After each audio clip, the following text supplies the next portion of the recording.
Bienvenue, chers amis. Aujourd'hui, nous nous embarquons pour un voyage extraordinaire à travers notre système solaire, notre foyer dans l'immensité de l'espace.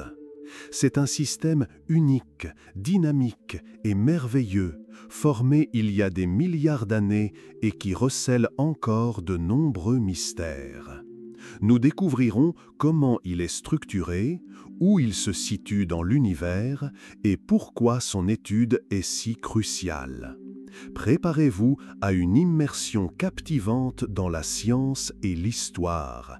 C'est parti! Le système solaire est un immense mécanisme gravitationnel centré sur notre étoile, le Soleil. Il est composé de 8 planètes en orbite autour de notre astre, ainsi que de plus de 200 lunes connues, d'innombrables astéroïdes, comètes et poussières interplanétaires. Tous ces objets sont liés par la gravité, formant une structure complexe et harmonieuse. La taille du système solaire est difficile à appréhender. Si l'on inclut le nuage d'Oort, son diamètre peut atteindre environ 2 années-lumière, soit près de 19 000 milliards de kilomètres. Imaginez, si le Soleil était de la taille d'un ballon de football, la Terre se trouverait à 30 mètres et aurait la taille d'une tête d'épingle, à environ 4,5 millions de kilomètres. Il y a environ 4,5 milliards d'années, un immense nuage de gaz et de poussière a commencé à s'effondrer sous l'effet de la gravité. Au centre, un noyau dense s'est formé, préfigurant le Soleil, qui s'est bientôt mis à briller grâce aux réactions thermonucléaires. La matière restante a formé un disque en rotation, d'où ont progressivement émergé les planètes, les lunes et d'autres corps. Ce processus est la clé pour comprendre comment les systèmes stellaires se forment à travers la galaxie. Notre système solaire est un laboratoire unique pour étudier les processus à l'œuvre dans d'autres systèmes stellaires. Notre système solaire se situe dans la Voie lactée, qui compte entre 100 et 400 milliards d'étoiles. Nous nous trouvons dans le bras d'Orion, à environ 27 000 années-lumière du centre galactique. C'est une région relativement calme, ce qui a probablement joué un rôle majeur dans l'émergence des conditions propices à la vie. Voyons d'un peu plus près ce que sont les bras spiraux. Ce sont les structures principales des galaxies spirales, des régions brillantes et sinueuses contenant des amas d'étoiles, de gaz et de poussière. Notre système solaire est positionné entre les bras de Persée et du Centaure. Cette localisation nous offre une relative sécurité, car nous sommes éloignés du noyau galactique où l'activité est bien plus intense. Le système solaire orbite autour du centre de la galaxie à une vitesse d'environ 828 000 km/h. Cependant, un tour complet prend entre 225 et 250 millions d'années. C'est ce qu'on appelle une année galactique. La dernière fois que nous nous trouvions à cet endroit de la galaxie, les dinosaures foulaient le sol de la Terre. Il est incroyable de penser que si vous pouviez observer la Voie lactée de l'extérieur, notre système solaire ne serait qu'un point à peine perceptible parmi des milliards d'étoiles. Pourtant, c'est sur ce minuscule point que la vie est apparue, un phénomène que nous n'avons, à ce jour, détecté nulle part ailleurs dans l'univers. Regardons comment notre vision de notre place dans l'espace a évolué. Dans l'Antiquité, les humains croyaient que la Terre était le centre de l'univers. Cette idée était basée sur le modèle géocentrique proposé par Ptolémée, qui est resté dominant en astronomie pendant environ 1500 ans. Selon ce modèle, tous les corps célestes, y compris le Soleil, la Lune et les étoiles, tournaient autour de la Terre. Mais l'histoire de l'astronomie a connu un tournant majeur. Nicolas Copernic, astronome polonais, a émis l'hypothèse que la Terre n'était pas du tout le centre de l'univers, mais simplement l'une des planètes en orbite autour du Soleil. Cette découverte a jeté les bases du nouveau modèle héliocentrique. Bien entendu, cette idée a rencontré une forte résistance, car elle remettait en cause des conceptions séculaires de la place de l'homme dans le cosmos. Copernic a ainsi posé les fondations d'une révolution en astronomie. La prochaine étape clé fut franchie par Galilée au début du XVIIe siècle. À l'aide d'un télescope amélioré, Galilée fut le premier à observer la Lune, à y découvrir ses cratères et ses montagnes, contredisant ainsi l'idée de sa sphère parfaite. Il observa également les phases de Vénus, preuve solide en faveur du modèle héliocentrique. Ces découvertes confirmèrent la validité de l'hypothèse de Copernic et obligèrent à revoir les fondements de l'astronomie.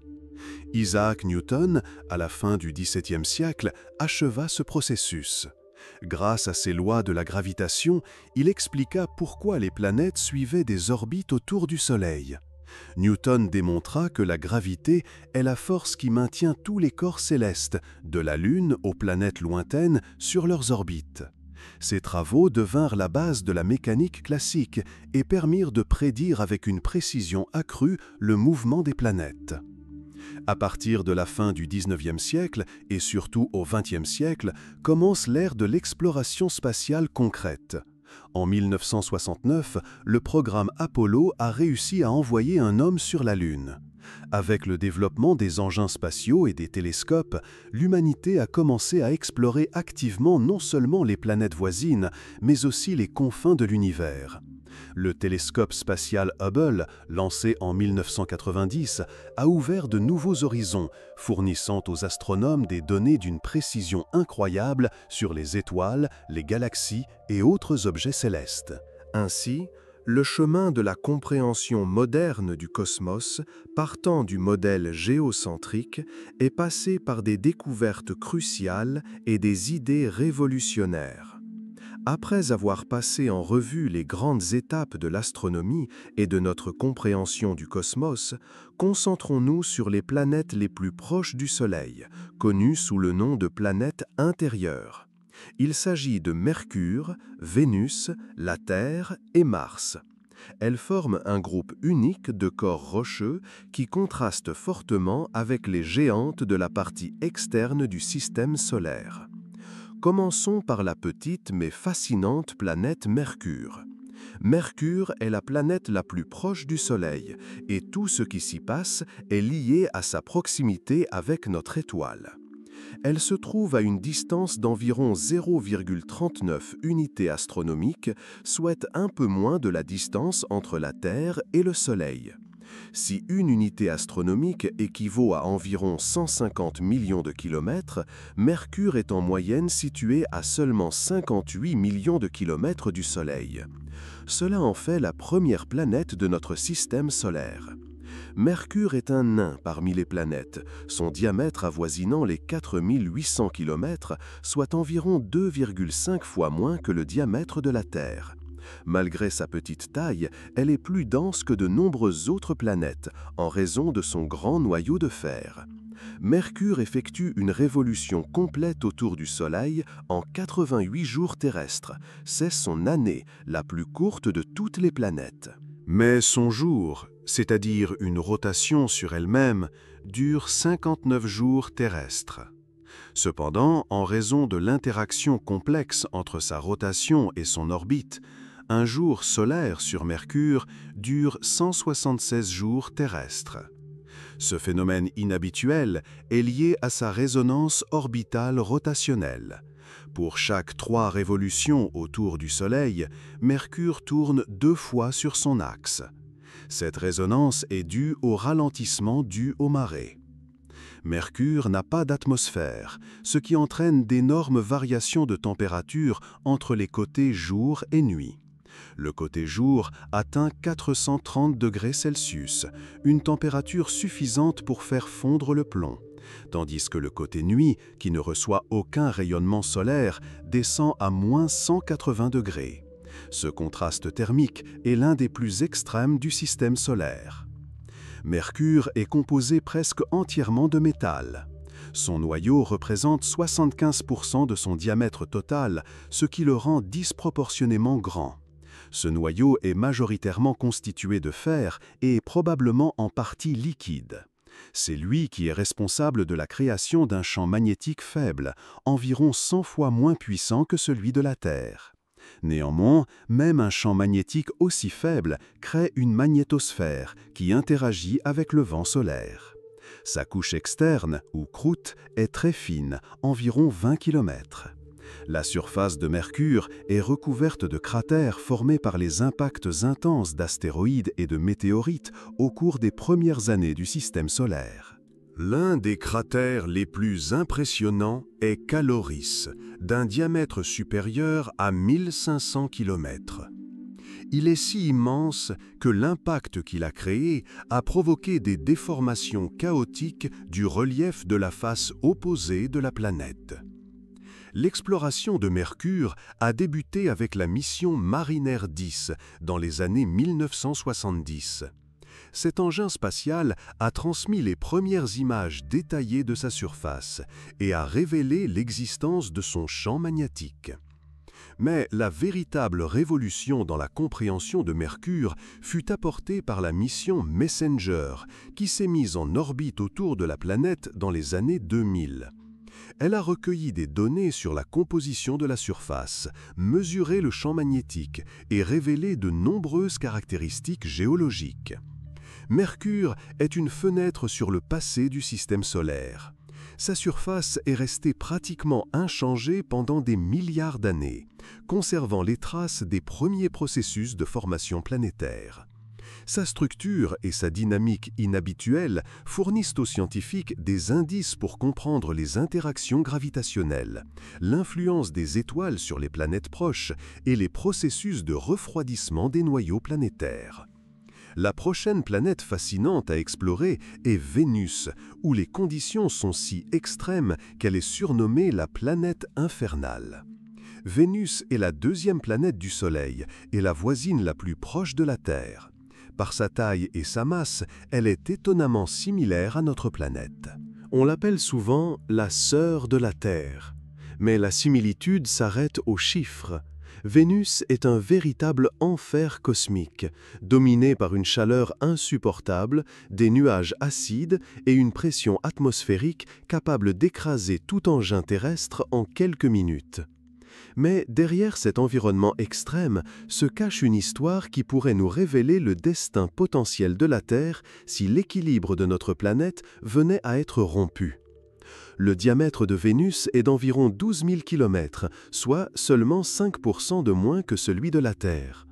La masse de la planète représente environ 82% de celle de notre planète, et sa densité ainsi que sa gravité sont également proches. Si vous vous teniez à sa surface, vous pèserez presque autant que sur Terre. Vénus se trouve à environ 0,72 unités astronomiques du Soleil, ce qui équivaut à 108 millions de kilomètres. C'est plus proche que la Terre, mais pas assez pour expliquer ces températures incroyablement élevées. La cause des conditions catastrophiques sur Vénus réside dans son atmosphère unique. L'atmosphère vénusienne est l'une des plus extrêmes du système solaire. Elle est composée à 96% de dioxyde de carbone, avec une petite quantité d'azote et des traces de composés soufrés. Les couches supérieures de l'atmosphère sont recouvertes de nuages épais d'acide sulfurique qui bloquent la lumière du Soleil. C'est pourquoi Vénus apparaît si brillante et éclatante dans le ciel nocturne. Ces nuages réfléchissent jusqu'à 70% du rayonnement solaire. À la surface de la planète, sous ces nuages, règne un véritable enfer. La pression atmosphérique sur Vénus est 92 fois supérieure à celle de la Terre. Cela équivaut à la pression que vous subiriez en vous plongeant à 1 km sous l'eau. Si nous tentions d'y construire une base, elle serait instantanément écrasée. La surface de Vénus est la plus chaude de toutes les planètes du système solaire, avec des températures atteignant 470 degrés Celsius. C'est plus chaud que sur Mercure, bien que Vénus soit plus éloignée du Soleil. La raison principale de ces températures est l'effet de dérèglement de l'effet de serre, qui a complètement transformé l'atmosphère et le climat de la planète. Autrefois, Vénus a probablement connu des conditions plus proches de celles de la Terre. Peut-être y avait-il même de l'eau liquide à sa surface. Cependant, sa proximité avec le Soleil a entraîné l'évaporation de l'eau. La vapeur d'eau, puissant gaz à effet de serre, a amplifié le réchauffement. Parallèlement, le dioxyde de carbone, libéré par une activité volcanique intense, s'est accumulé dans l'atmosphère, augmentant sa densité et aggravant l'effet de serre. Les caractéristiques de l'atmosphère vénusienne déterminent sa dynamique. Près de 100% de l'énergie thermique reçue par la planète est réfléchie. Environ 70% de la lumière solaire est réfléchie par les nuages, mais les 30% qui parviennent à la surface sont absorbés et ne peuvent plus s'échapper dans l'espace en raison de la couche dense de dioxyde de carbone. Ce processus transforme Vénus en un véritable piège thermique. La température sur Vénus est pratiquement stable sur toute sa surface, avec de faibles variations entre les côtés jour et nuit ou entre l'équateur et les pôles. Cela est dû à la forte densité de l'atmosphère, qui répartit la chaleur uniformément sur toute la planète. Même la nuit, lorsque le Soleil n'éclaire pas la surface, la température reste approximativement la même qu'en journée. Sous les nuages vénusiens se cache un monde fascinant. La surface de la planète a été étudiée à l'aide de radars, car les méthodes optiques classiques ne révèlent rien en raison des nuages. Vénus est une planète de volcans. Sa surface est presque entièrement recouverte de plaines de lave formées par des éruptions passées. L'un des points les plus élevés de la planète est constitué des montagnes Maxwell, qui s'élèvent à environ 11 km d'altitude.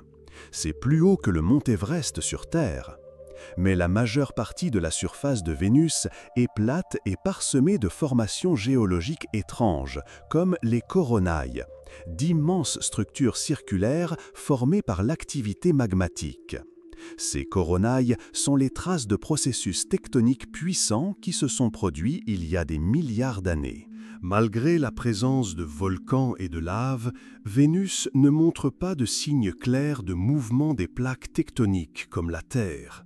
Sa croûte a plutôt tendance à se plier et à se casser sous la pression du magma, créant des formes de relief uniques. À environ 60 km d'altitude au-dessus de la surface de la planète, soufflent des vents incroyablement puissants, atteignant 360 km/h. Ce phénomène est appelé la superrotation. La planète tourne beaucoup plus lentement que son atmosphère. Vénus elle-même effectue une rotation sur son axe en 243 jours terrestres. C'est le jour le plus lent de toutes les planètes. Quant à l'année vénusienne, elle ne dure que 225 jours. Ainsi, un jour sur Vénus est plus long que son année. Vénus fut l'une des premières planètes à être explorée par des engins spatiaux. Les missions soviétiques Venera furent les premières à envoyer des sondes à sa surface. Des engins comme Venera 7 ont transmis des données depuis la surface, mais n'ont fonctionné que pendant une trentaine de minutes en raison de la chaleur et de la pression extrême. Plus tard, la mission Vénus Express de l'Agence spatiale européenne a étudié l'atmosphère et la dynamique de la planète, y compris la composition chimique de ces nuages. De nouvelles missions comme Da Vinci Plus et Veritas sont prévues pour étudier le relief et la structure interne de Vénus. Ces missions aideront à répondre à la question « Vénus aurait-elle pu être habitable dans le passé ?» La prochaine sur notre liste est notre propre planète, la Terre. Nous découvrirons ce qui la rend unique et pourquoi elle reste le seul foyer connu de la vie. L'élément le plus marquant qui distingue la Terre des autres planètes est la présence d'eau liquide. Environ 70% de la surface de notre planète est recouverte d'océans, de mers et de rivières. L'eau est le fondement de la vie. Ses propriétés uniques, telles que sa capacité thermique élevée et son pouvoir solvant, en font un milieu idéal pour le maintien des processus biologiques. Mais pourquoi la Terre possède-t-elle de l'eau liquide, alors que Vénus et Mars, par exemple, en sont dépourvus? Le secret réside dans la position de la planète. La Terre se trouve dans ce qu'on appelle la zone habitable, une région autour d'une étoile où la température permet à l'eau d'exister à l'état liquide. Si la Terre était un peu plus proche du Soleil, elle aurait pu connaître le même sort que Vénus.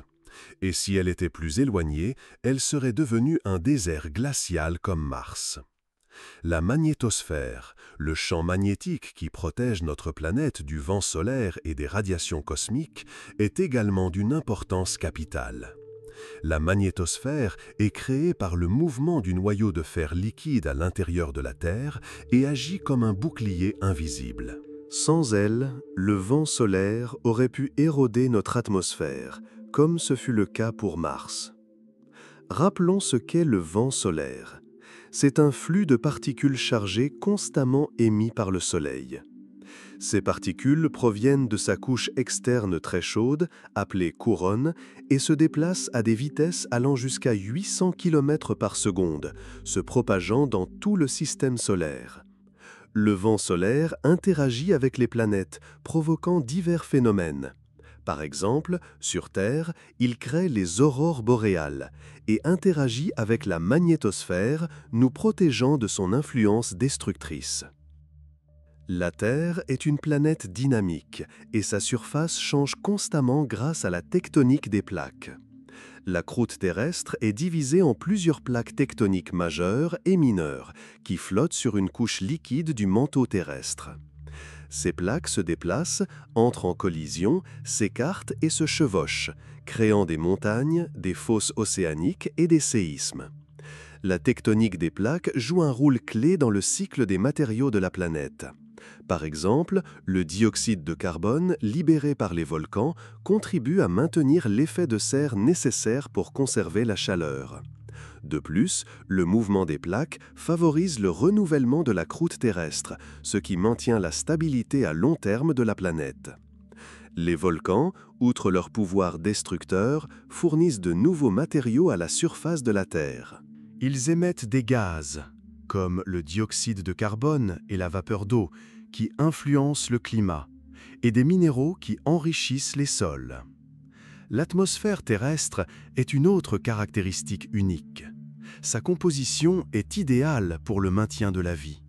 Ses principaux composants sont l'azote, environ 78%, l'oxygène, environ 21%, et de petites quantités de dioxyde de carbone, d'argon et d'autres gaz. Cet équilibre n'est pas le fruit du hasard. Il s'est formé grâce à des milliards d'années de processus biologiques et géologiques. L'oxygène est apparu dans l'atmosphère grâce à des micro-organismes anciens qui ont commencé à le produire par photosynthèse. Ce processus, connu sous le nom de catastrophe de l'oxygène, s'est produit il y a environ 2,5 milliards d'années et a modifié la composition chimique de la planète, la rendant propice à la vie complexe. Le dioxyde de carbone, bien que constituant une petite part de l'atmosphère, joue un rôle essentiel. Il régule la température de la planète par l'effet de serre, empêchant la Terre de geler. Cet équilibre subtil crée des conditions de vie confortables, mais il est également fragile. Tout changement sérieux de la concentration de dioxyde de carbone pourrait entraîner des catastrophes climatiques, comme ce fut le cas sur Vénus. En parlant de notre planète, il est impossible d'ignorer son fidèle compagnon, la Lune. La Lune est bien plus qu'un simple bel objet dans le ciel nocturne. Elle joue un rôle crucial dans la stabilité de la Terre et l'évolution de la vie. Le diamètre de la Lune est d'environ 3470 km, ce qui en fait la plus grande Lune par rapport à sa planète dans le système solaire. Premièrement, la Lune stabilise l'inclinaison de l'axe terrestre. Grâce à cela, l'inclinaison reste relativement constante, assurant la stabilité des saisons et du climat. Sans la Lune, l'axe terrestre pourrait osciller de manière chaotique, provoquant des changements climatiques drastiques. Deuxièmement, la Lune est responsable des marées. Ces mouvements cycliques de l'eau dans les océans, les mers et les rivières n'affectent pas seulement les écosystèmes côtiers, mais ont également joué un rôle important dans l'évolution de la vie. Les scientifiques suggèrent que les marées pourraient avoir favorisé l'apparition de la vie sur Terre, offrant aux organismes un environnement d'adaptation à diverses conditions. Troisièmement, la Lune a servi de bouclier cosmique à la Terre, absorbant les impacts d'astéroïdes et de météorites au début de l'histoire du système solaire. Sans elle, la surface de notre planète aurait pu être beaucoup plus criblée de cratères. Nous comprenons non seulement son caractère unique, mais nous apprenons aussi à percevoir la fragilité de notre foyer. La prochaine planète que nous allons examiner sera Mars, notre voisine la plus proche, qui peut nous en apprendre beaucoup sur le passé de la Terre et son avenir. Mars est une planète qui a captivé l'imagination humaine depuis l'Antiquité. Sa couleur rougeâtre dans le ciel nocturne a inspiré des mythes et des associations avec la guerre et la destruction. Mais aujourd'hui, Mars symbolise non pas la guerre, mais l'espoir. Elle est devenue pour nous une fenêtre sur le passé du système solaire et, potentiellement, sur l'avenir de l'humanité. Essayons de comprendre pourquoi Mars suscite un tel intérêt. Mars est la 4e planète du Soleil, située à une distance moyenne de 228 millions de kilomètres, ce qui équivaut à environ 1,52 unités astronomiques. Cela la place à presque 1,5 fois plus loin du Soleil que la Terre. Par conséquent, Mars reçoit beaucoup moins de chaleur et de lumière solaire. En termes de taille, Mars est environ 2 fois plus petite que la Terre, et sa superficie est comparable à celle des terres émergées de notre planète. La masse de Mars ne représente que 11% de celle de la Terre, et la gravité à sa surface est d'environ 38% de celle de la Terre. Cela signifie que si vous pesez 70 kg sur Terre, vous ne pèseriez que 26 kg sur Mars. Mars est un désert figé et statique. La température moyenne sur la planète est de -73 degrés Celsius, mais selon la saison et le lieu, elle peut varier de -125 degrés au pôle en hiver à +20 degrés à l'équateur en été. Ces variations extrêmes sont dues à sa fine atmosphère, qui retient très peu la chaleur. L'atmosphère martienne est très ténue, sa pression n'étant que de 0,6% de celle de la Terre. Cela équivaut aux conditions rencontrées à 30 km d'altitude au-dessus de la surface terrestre, 3 fois plus haut que les avions de ligne commerciaux. Elle est composée à 96% de dioxyde de carbone, avec de faibles traces d'azote, d'argon et des quantités infimes d'oxygène et d'eau. L'une des caractéristiques les plus impressionnantes de Mars sont ses tempêtes de poussière, qui peuvent recouvrir la planète entière. Ces tempêtes soulèvent de fines poussières dans l'atmosphère, occultant la lumière du Soleil et rendant Mars encore plus froide. La plus grande tempête enregistrée en 2018 a duré plusieurs mois et a entraîné l'arrêt du rover Opportunity. Pourtant, la surface de Mars est quelque chose d'incroyable. Des déserts de fer oxydés, d'immenses volcans, d'anciens lits de rivières asséchées et des calottes glaciaires au pôle racontent l'histoire d'une planète qui a pu être très différente par le passé. Imaginez le mont Olympe, le plus haut volcan du système solaire, culminant à 22 km. C'est 3 fois plus haut que l'Everest et sa base est si vaste que vous ne pourriez pas voir son sommet depuis la surface. Ou regardez les Valles Marineris, un immense réseau de canyons s'étendant sur 4000 km de long et atteignant jusqu'à 7 km de profondeur. C'est 10 fois plus long que le Grand Canyon et 4 fois plus profond. Les scientifiques pensent que ces structures pourraient avoir été formées par des processus tectoniques et peut-être même par des écoulements d'eau qui coulaient autrefois sur Mars. Oui, l'eau est la clé du mystère martien. Aujourd'hui, il n'y a pas d'eau liquide à sa surface, mais nous voyons partout les traces de sa présence dans le passé. Il y a des milliards d'années, Mars était plus chaude et son atmosphère plus dense. Des rivières y coulaient, des lacs se formaient et peut-être même un océan recouvrait une partie importante de sa surface. Aujourd'hui, l'eau sur Mars existe uniquement sous forme de glace aux calottes polaires ou sous la surface. Cependant, il est suggéré que des lacs d'eau liquide pourraient être cachés sous une couche de sol gelé, en particulier dans la région du pôle Sud. Ces découvertes donnent l'espoir que la vie a pu exister sur Mars dans le passé et peut-être y subsiste encore. Aujourd'hui, Mars est la cible principale des explorations spatiales. Les rovers, tels que Curiosity et Perseverance, continuent d'explorer sa surface, collectant des données sur le climat, la composition du sol et les traces d'une vie ancienne.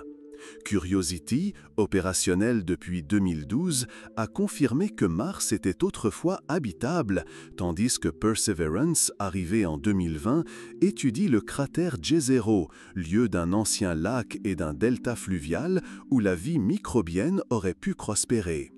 Mais les ambitions de l'humanité ne s'arrêtent pas là. Elon Musk et sa société SpaceX rêvent d'envoyer des humains sur Mars dès les années 2030 pour y établir les premières colonies.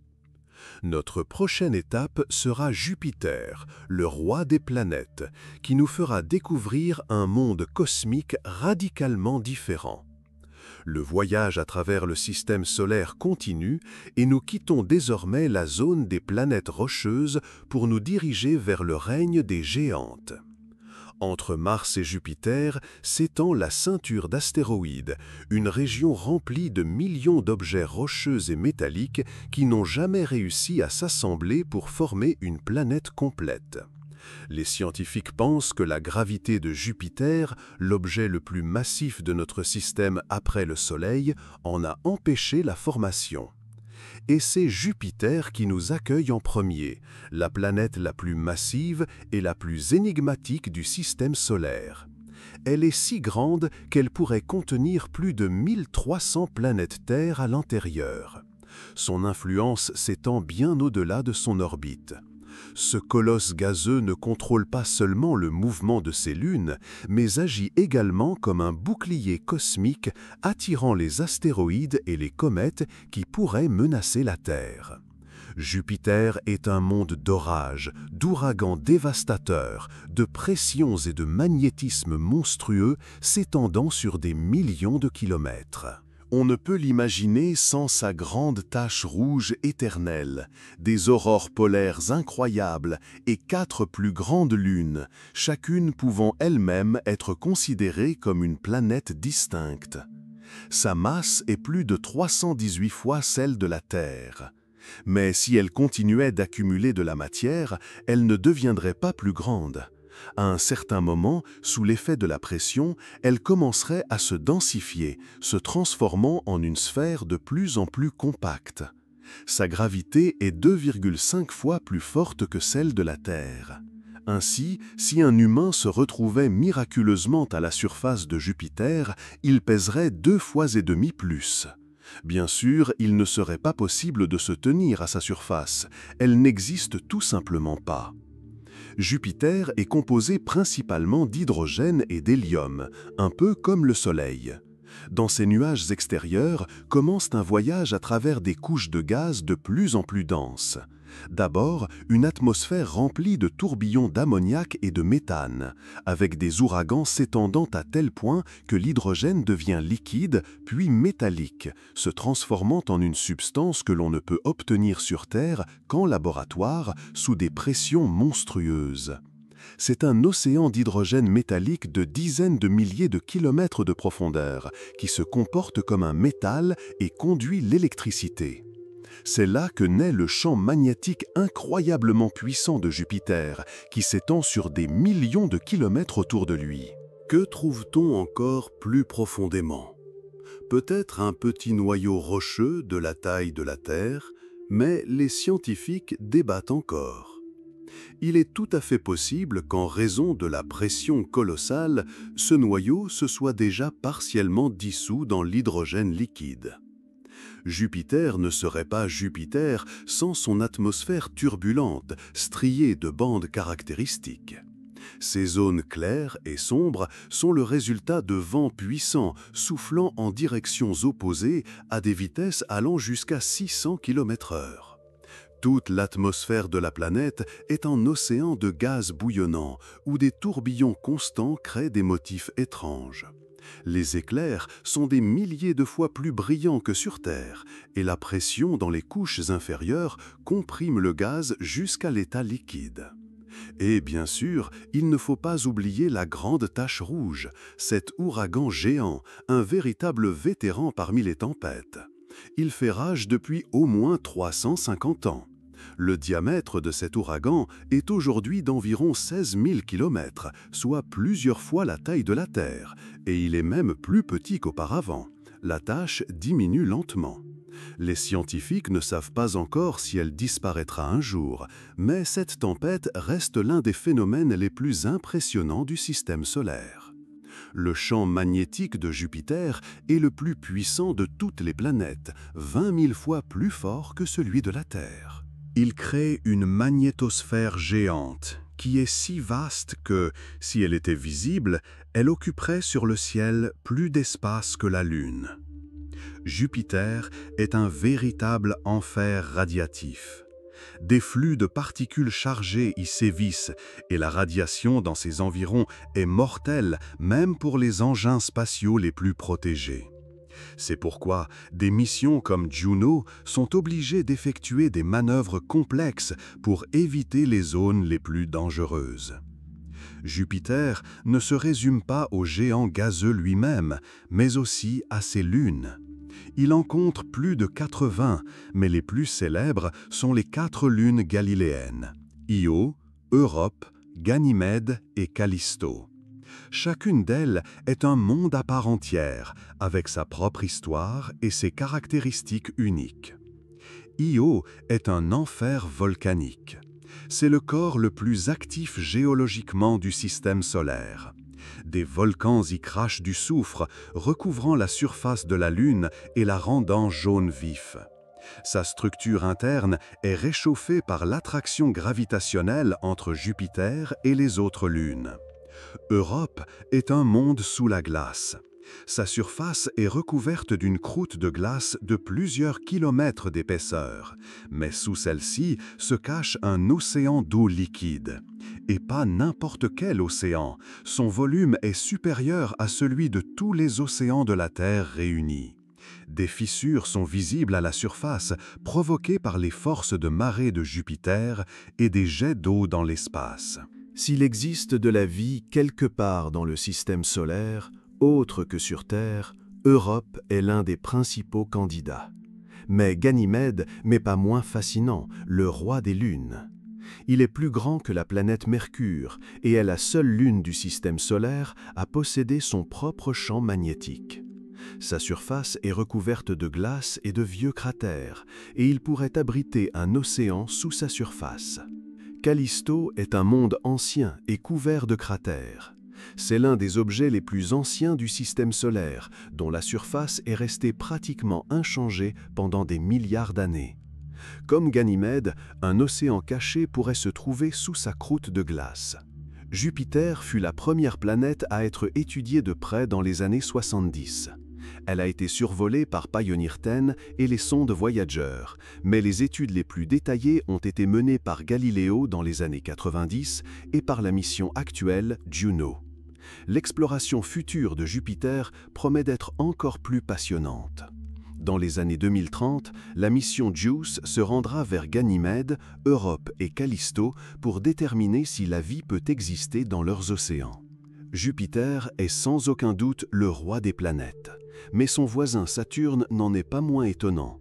C'est un monde qui semble incarner la beauté extraterrestre, entouré du plus grand système d'anneaux du système solaire et possédant une lune nommée Titan. Que cache cette planète mystérieuse ? Après Jupiter, notre chemin nous mène plus loin, vers Saturne, une planète qui est véritablement l'une des plus belles du système solaire.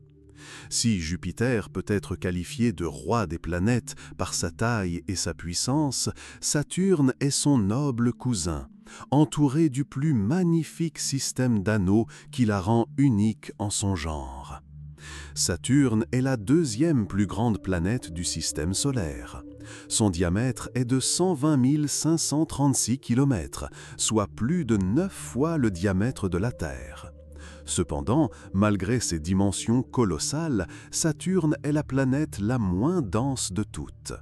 Sa densité moyenne est inférieure à celle de l'eau, ce qui signifie que s'il existait un océan suffisamment grand, Saturne pourrait y flotter. Mais bien sûr, sa caractéristique principale est son système d'anneaux majestueux, qui en fait l'une des planètes les plus reconnaissables du système solaire. Lorsque nous regardons les photographies de Saturne, les anneaux semblent denses et continus, comme un disque solide. Mais c'est une illusion d'optique. En réalité, ils sont composés de milliards de particules de glace et de roches en orbite autour de la planète. La taille de ces particules varie de la poussière la plus fine à des blocs de la taille d'une maison. L'épaisseur des anneaux est incroyablement faible par rapport à leur largeur, seulement environ 10 mètres en moyenne, tandis que leur diamètre dépasse les 200 000 km. En fait, c'est un disque plat et gigantesque, si fin qu'il disparaît presque en profil. Les scientifiques débattent encore de l'origine des anneaux.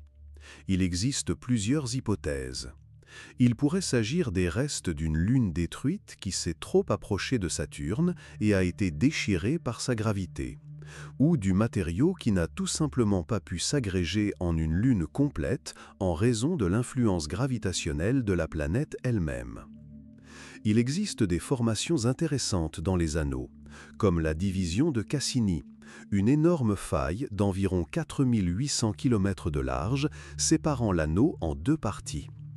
Le responsable de cette faille est la lune de Saturne, Mimas, qui, par son influence gravitationnelle, dégage les particules de cette région. Comme Jupiter, l'atmosphère de Saturne est un mélange d'hydrogène et d'hélium, avec des traces d'autres gaz qui donnent aux nuages leur teinte jaunâtre et dorée. Mais si Jupiter attire l'attention par sa grande tache rouge, Saturne possède une structure tout aussi mystérieuse, une tempête hexagonale au pôle Nord. Cette structure est un véritable phénomène scientifique. Imaginez un ouragan géant de 25 000 km de large ayant la forme géométrique stricte d'un hexagone régulier. À l'intérieur de cette tempête, les vents soufflent à plus de 500 km/h, et ses bords restent étonnamment nets, comme s'ils avaient été tracés à la règle. Les scientifiques ne savent toujours pas pourquoi cet ouragan a une telle forme, mais ce n'est pas le seul phénomène atmosphérique sur Saturne. En 2010, son hémisphère nord a soudainement changé de couleur, passant du bleuté au doré. Ce changement est dû à des réactions photochimiques provoquées par la lumière du Soleil lorsque l'été est arrivé dans cette région. Les ultraviolets ont décomposé les molécules qui donnaient à l'atmosphère sa teinte bleue et les nuages ont pris une couleur jaunâtre. Mais Saturne, ce n'est pas seulement la planète, ce sont aussi ses 83 lunes, parmi lesquelles se distingue particulièrement Titan. C'est l'un des objets les plus extraordinaires du système solaire. Titan est la deuxième plus grande lune après Ganymède. Elle est plus grande que Mercure et est la seule lune possédant une atmosphère dense. C'est son atmosphère qui la rend si spéciale. Si vous vous teniez à la surface de Titan, le ciel au-dessus de vous serait jaune-orangé et les plaines seraient recouvertes d'hydrocarbures gelés. Et le plus étrange, c'est qu'il pleut sur Titan, mais pas de l'eau, plutôt du méthane et de l'éthane liquide. La température y est de moins 180 degrés Celsius, si bien que l'eau est solide comme la pierre, et les rivières, lacs et mers sont composés d'hydrocarbures qui restent liquides à ces températures. Ce monde ressemble étonnamment à la Terre. Il a des saisons, des nuages, des précipitations et ses rivières et lacs changent en fonction de la période de l'année. Nous observons certains lacs de méthane s'évaporer progressivement, tandis que d'autres endroits voient apparaître de nouveaux plans d'eau. Mais le plus intéressant, c'est qu'un océan d'eau liquide pourrait se cacher profondément sous la surface de Titan. Si tel est le cas, les conditions pourraient y être propices à la vie.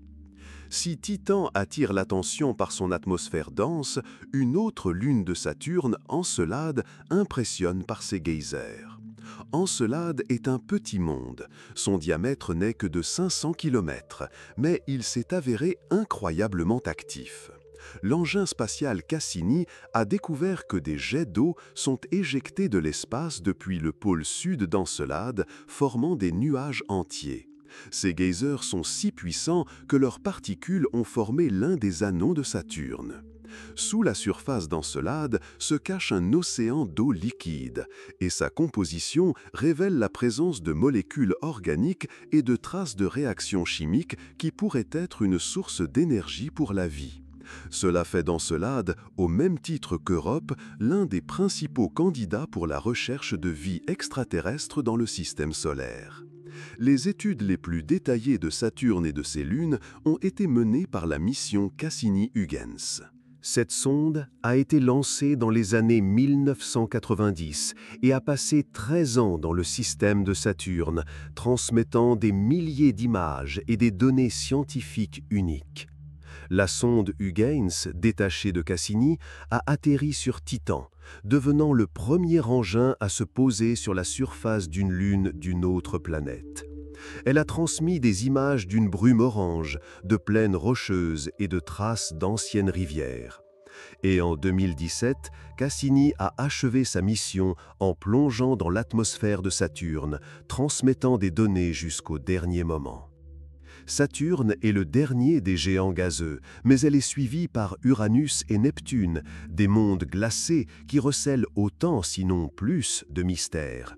Ils possèdent des vents incroyablement puissants, des champs magnétiques étranges et des lunes qui pourraient abriter des océans sous la glace.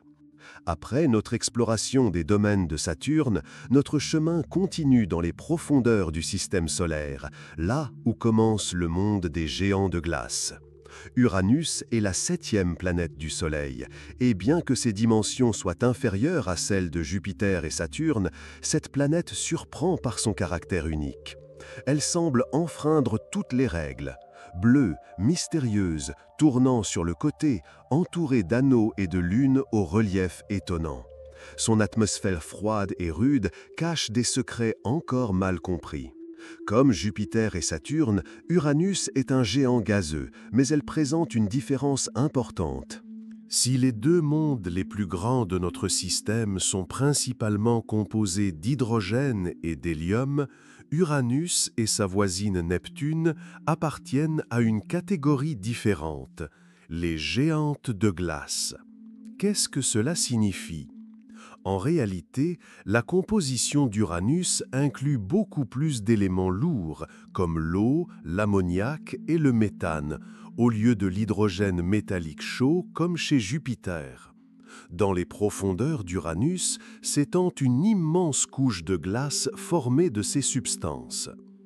Si vous pouviez plonger dans la sphère d'Uranus, vous traverseriez d'abord ses nuages supérieurs, principalement composés de méthane et d'hydrogène. Ensuite, la pression augmenterait et les gaz commenceraient à se comprimer, se transformant en couches liquides et glacées. Mais si vous demandiez s'il existe une surface solide sur laquelle se tenir sur Uranus, la réponse est non. L'atmosphère passe progressivement aux couches profondes et la seule chose que l'on puisse considérer comme une surface, ce sont les couches où la pression est approximativement la même qu'à la surface de la Terre. Au centre d'Uranus, il y a très probablement un noyau rocheux d'une taille comparable à celle de la Terre, mais recouvert d'une épaisse couche de manteau de glace. La température à l'intérieur peut atteindre 5000 degrés Celsius, mais en raison de la dense couche de glace, la chaleur est à peine évacuée. D'ailleurs, c'est pourquoi Uranus est l'une des planètes les plus froides du système solaire. La température moyenne y est de moins 224 degrés, ce qui la rend encore plus froide que Neptune, pourtant plus éloignée. Pourquoi donc ? Uranus n'émet presque pas de chaleur de l'intérieur, contrairement aux autres géantes qui libèrent progressivement de l'énergie. La caractéristique la plus étonnante d'Uranus est sa rotation inhabituelle. Contrairement à toutes les autres planètes qui tournent plus ou moins verticalement, Uranus est inclinée de 98 degrés.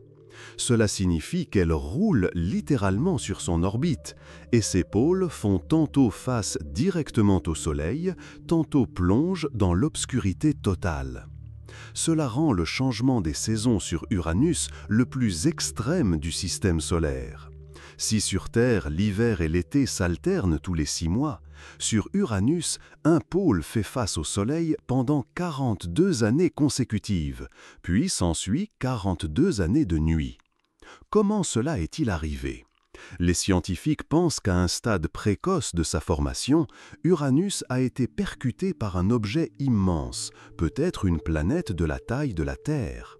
Cette collision a modifié son inclinaison et maintenant Uranus tourne de manière complètement différente de toutes les autres.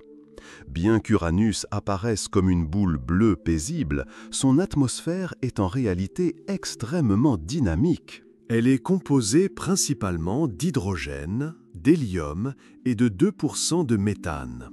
Et c'est le méthane qui donne à Uranus sa couleur bleue, car il absorbe la lumière rouge et réfléchit le bleu et le vert. Les vents les plus violents soufflent sur Uranus, atteignant 900 km/h. C'est même plus rapide que les ouragans sur Terre. Parfois, des couches de nuages géants, très denses, apparaissent dans l'atmosphère. Bien que les anneaux soient associés à Saturne, Uranus en possède également. Ils sont beaucoup plus fins et plus sombres que ceux de sa voisine, et sont composés de particules qui réfléchissent peu la lumière. Mais les plus grandes merveilles se cachent parmi ces 27 lunes. La plus inhabituelle d'entre elles est Miranda. Cette lune ressemble à un corps fragmenté. D'immenses failles, des falaises, des gouffres traversent toute sa surface. Certains des canyons de Miranda sont plus profonds que le Grand Canyon sur Terre. Les scientifiques supposent que Miranda s'est autrefois désintégrée à cause d'une collision violente, mais que ces débris se sont ensuite rassemblés, formant ce monde chaotique. À l'heure actuelle, le seul engin spatial à avoir jamais visité Uranus est Voyager 2 en 1986. Il a survolé la planète, transmettant les premières et uniques images rapprochées. Depuis, aucun autre engin n'a visité Uranus, mais les scientifiques planifient une nouvelle mission, potentiellement dans les années 2030. La NASA enverra une sonde qui pourra étudier en détail l'atmosphère, les lunes et la structure interne de la planète. Après le monde glacé et énigmatique d'Uranus, notre voyage atteint le dernier des géants connus du système solaire, Neptune. C'est la planète la plus lointaine, la plus venteuse et peut-être la plus mystérieuse. Même aujourd'hui, malgré les télescopes modernes et les modèles informatiques, Neptune reste l'une des planètes les moins étudiées. À première vue, elle ressemble à Uranus, une sphère bleuâtre cachée sous une couche de nuages. Mais la différence devient évidente. Si Uranus est un monde calme et froid, Neptune est un géant brutal et orageux où sévissent les ouragans les plus puissants du système solaire. Cette planète est le véritable maître des vents cosmiques et son histoire est pleine d'énigmes. Neptune est un géant de glace, comme Uranus, mais son atmosphère est plus dynamique et beaucoup plus active. Elle est composée principalement d'hydrogène, d'hélium et de méthane. Elle a la même couleur bleu bleuté qu'Uranus. Mais le plus important, ce sont les vents dans l'atmosphère de Neptune. Les ouragans les plus violents du système solaire y soufflent, atteignant des vitesses de 2400 km/h. C'est plus rapide que la vitesse du son dans l'air terrestre et 3 fois plus puissant que les ouragans les plus destructeurs sur Terre. Les scientifiques ne comprennent toujours pas comment Neptune maintient une atmosphère aussi agitée. La planète ne reçoit qu'un neuvième de la lumière solaire par rapport à Jupiter, et ses couches supérieures semblent froides et calmes. Mais plus profondément, un véritable enfer de tempêtes et de tourbillons se déchaîne à des vitesses énormes. Neptune a aussi son ouragan géant, la Grande Tache Sombre. Lorsque Voyager 2 a transmis pour la première fois une image de Neptune en 1989, les scientifiques ont découvert une immense tache sombre, semblable à la tempête de Jupiter. Elle s'étendait sur 88 000 km et la vitesse du vent à l'intérieur de l'ouragan atteignait 2000 km/h. Mais quelques années plus tard, lorsque les astronomes ont à nouveau pointé le télescope Hubble vers Neptune, la tache sombre avait disparu. Elle s'était simplement dispersée. Plus tard, de nouvelles taches sombres ont été découvertes, d'autres ouragans géants qui apparaissent et disparaissent dans l'atmosphère de Neptune tous les 5 à 10 ans. Cela en fait la seule planète du système solaire où d'énormes tempêtes n'existent pas pendant des siècles, mais apparaissent et disparaissent en quelques décennies. Comme Uranus, Neptune n'a pas de surface définie. Si quelqu'un tentait d'y atterrir, il ne ferait que s'enfoncer de plus en plus profondément dans les couches de gaz jusqu'à ce que la pression l'écrase. Contrairement aux géants gazeux Jupiter et Saturne, Neptune possède davantage de glace et de composés lourds comme l'eau, l'ammoniac et le méthane. Sous son atmosphère dense se cache une épaisse couche de manteau de glace, probablement composée de glace d'eau, d'ammoniac congelé et d'autres substances. Mais sous cette épaisse couche se cache un noyau semblable à celui de la Terre, chaud, dense, composé de roches et de métaux. La température au centre de Neptune peut atteindre 7000 degrés Celsius. C'est ce noyau chaud qui contribue à maintenir les vents puissants et l'activité atmosphérique, car Neptune émet 2 fois plus de chaleur qu'elle n'en reçoit du Soleil. Parmi les 14 lunes de Neptune, Triton se distingue particulièrement. C'est la plus grande lune de la planète et l'un des objets les plus étranges du système solaire. La principale caractéristique de Triton est qu'elle tourne dans la mauvaise direction. Contrairement à la plupart des lunes qui se déplacent dans le même sens que la planète, Triton tourne dans la direction opposée. Cela signifie qu'elle n'a jamais appartenu à Neptune, mais a été capturée par sa gravité depuis la ceinture de Kuiper, une région remplie d'objets gelés au-delà de l'orbite de Neptune. Mais les étrangetés ne s'arrêtent pas là. La surface de Triton est recouverte de glace d'azote et sa température est de moins 235 degrés Celsius, ce qui en fait l'un des endroits les plus froids du système solaire. Cependant, le plus étonnant, ce sont ces geysers de glace. Voyageur 2 a découvert sur Triton des jets gigantesques d'azote projetés depuis la surface. Cela signifie qu'au plus profond de la Lune, il existe une source de chaleur qui réchauffe la glace et provoque son évaporation. Certains scientifiques pensent qu'un océan d'eau liquide pourrait se cacher sous la croûte de glace de Triton, comme sur Europe et Encelade. À l'heure actuelle, le seul appareil à avoir jamais visité Neptune est Voyageur 2. Depuis lors, aucune sonde ne s'est rendue vers Neptune, mais ces dernières années, les astronomes discutent de la possibilité d'une nouvelle mission. L'un des projets est Neptune Odyssey, qui pourrait lancer un vaisseau en orbite autour de la planète et l'étudier en détail. La NASA envisage également une mission Trident, qui pourrait se rendre vers Triton et tester l'hypothèse d'un océan sous-glaciaire. Mais de telles missions prendront des décennies. Même si une sonde était lancée dans les prochaines années, elle n'atteindrait Neptune qu'en 2040. Notre voyage à travers les planètes du système solaire est terminé, mais le système lui-même ne s'arrête pas là. Au-delà de Neptune s'étend la ceinture de Kuiper, où sont cachés des milliers de mondes glacés comme Pluton, Haumea, Makemake et d'autres. Nous avons couvert les 8 planètes, mais entre elles et au-delà s'étend encore tout un monde de petits corps, astéroïdes, comètes, planètes naines et météores. Ces objets peuvent sembler insignifiants comparés aux géants comme Jupiter ou Saturne. Pourtant, leur rôle dans la formation et l'évolution du système est colossal. Ils renferment des informations sur son lointain passé, et certains d'entre eux représentent même une menace potentielle pour la Terre. Lorsque les astronomes ont commencé à observer systématiquement le ciel, ils s'attendaient à trouver une autre planète entre Mars et Jupiter, car selon les lois de la mécanique céleste, un autre gros monde devait s'y trouver. Mais au lieu d'une seule planète, ils ont découvert une ceinture d'astéroïdes entière, une zone remplie de millions de petits objets qui n'ont jamais réussi à former une planète complète en raison de l'influence gravitationnelle de Jupiter. Les astéroïdes sont de tailles diverses, des géants comme Vesta, environ 525 km de diamètre, aux minuscules débris n'atteignant que quelques mètres. Ils sont composés de métaux, de silicates, de composés carbonés et certains contiennent même de l'eau. Mais outre leur valeur scientifique, les astéroïdes représentent une menace réelle pour la Terre.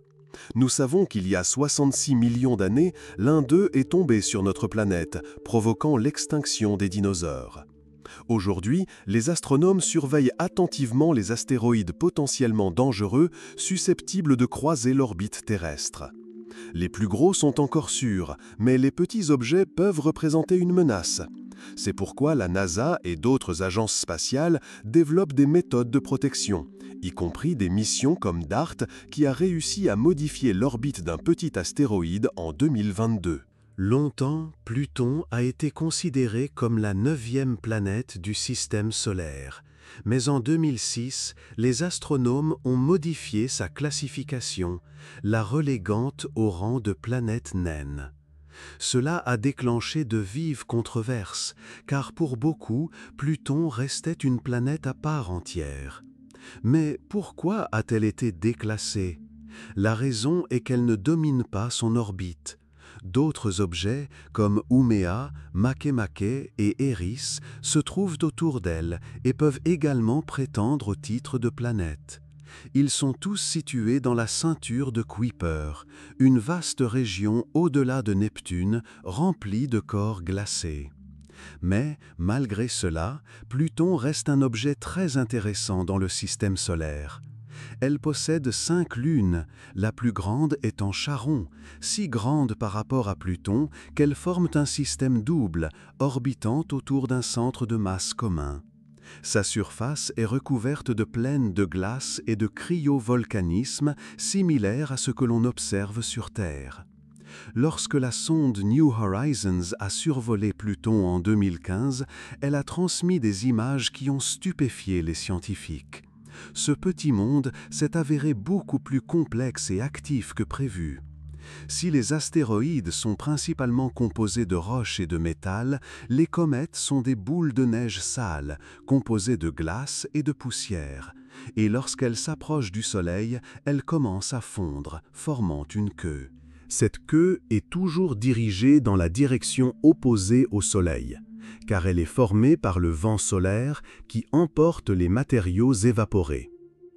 Les comètes proviennent de 2 régions, la ceinture de Kuiper, notre source la plus proche de comètes de courte période, comme la célèbre comète de Halley, qui revient tous les 76 ans, ainsi que le nuage d'or, une sphère immense au bord du système solaire, d'où proviennent les comètes de longue période, comme la comète Hale-Bopp.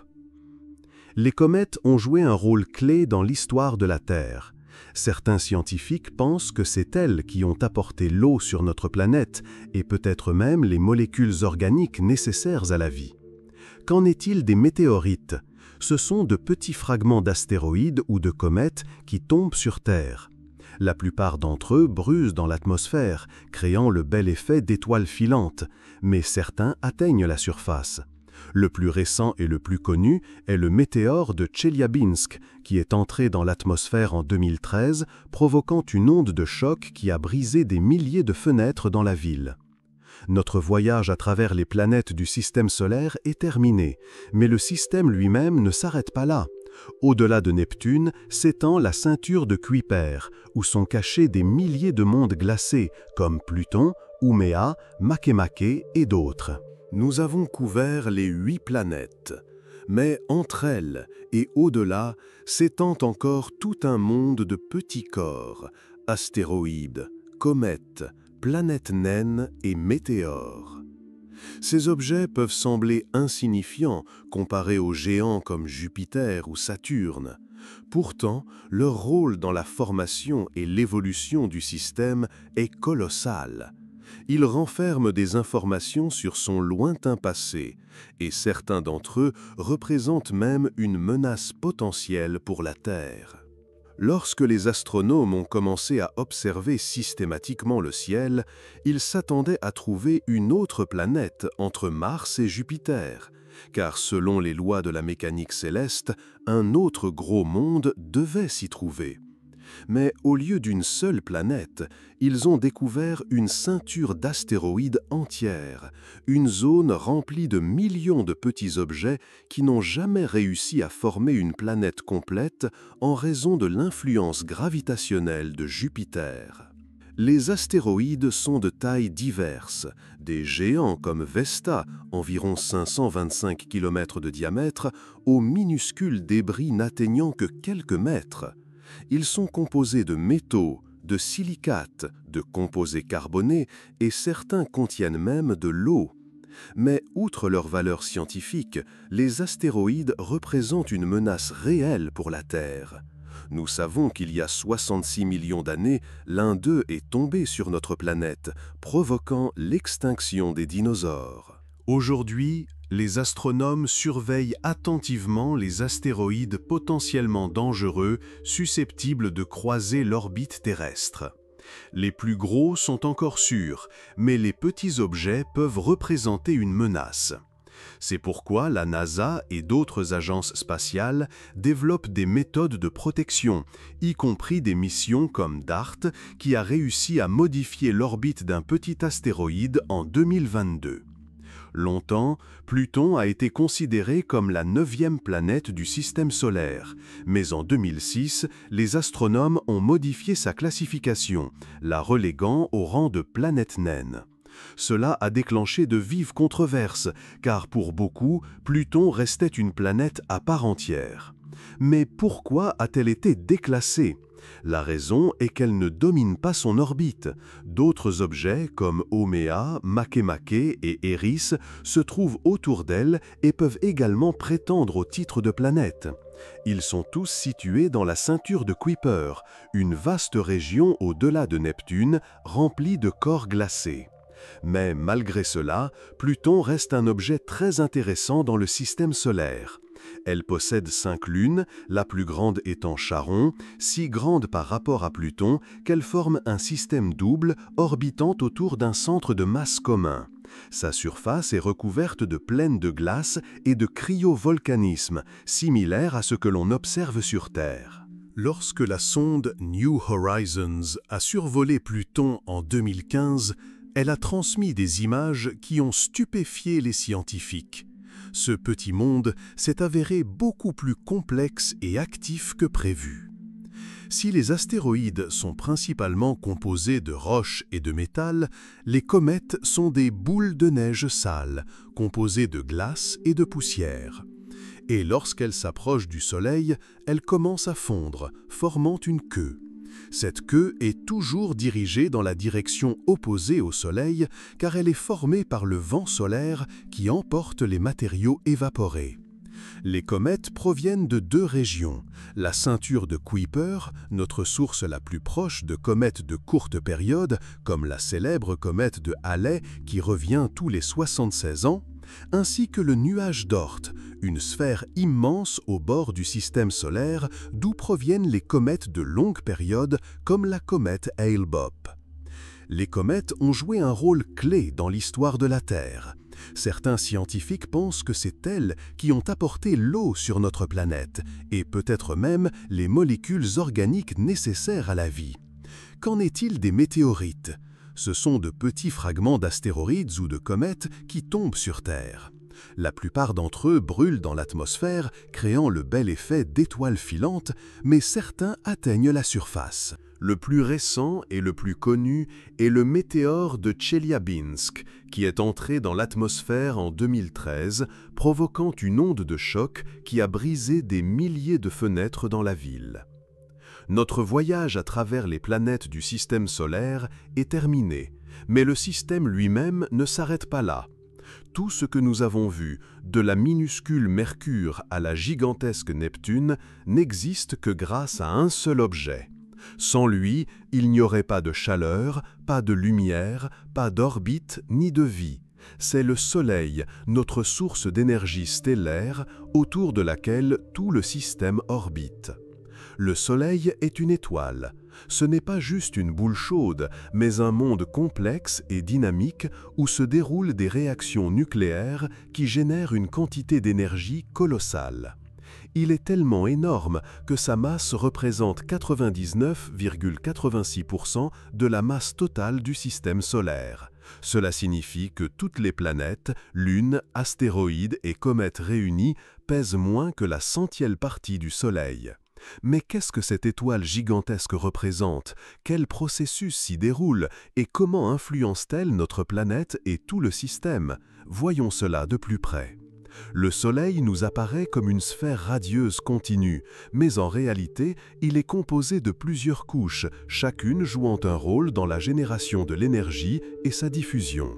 Le noyau est le centre du Soleil, et c'est là que se déroulent les processus les plus importants. La température au cœur atteint 15 millions de degrés Celsius et la pression est 250 milliards de fois supérieure à celle de la Terre.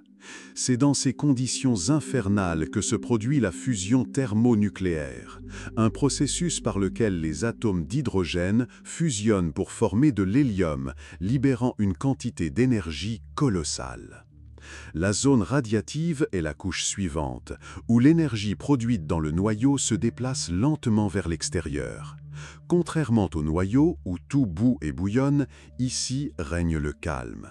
L'énergie est transportée sous forme de rayonnement, et les photons nés dans les profondeurs de l'étoile peuvent voyager à travers cette couche des dizaines de milliers, voire des millions d'années avant de parvenir à la surface. La zone convective. Ici, un autre processus de transfert d'énergie se déroule. Au lieu que les photons remontent lentement, le plasma chaud monte et le plasma froid descend, comme de l'eau bouillante dans une casserole. C'est grâce à ces courants que des granules et des taches apparaissent à la surface du Soleil. La photosphère, c'est la couche que nous voyons depuis la Terre. Cette fine couche, à l'échelle d'une étoile, ne fait qu'environ 500 km d'épaisseur. Mais c'est elle qui émet la lumière qui réchauffe et éclaire notre planète. La température de la photosphère est d'environ 5500 degrés, ce qui est relativement frais par rapport au noyau. La chromosphère et la couronne, ce sont les couches externes.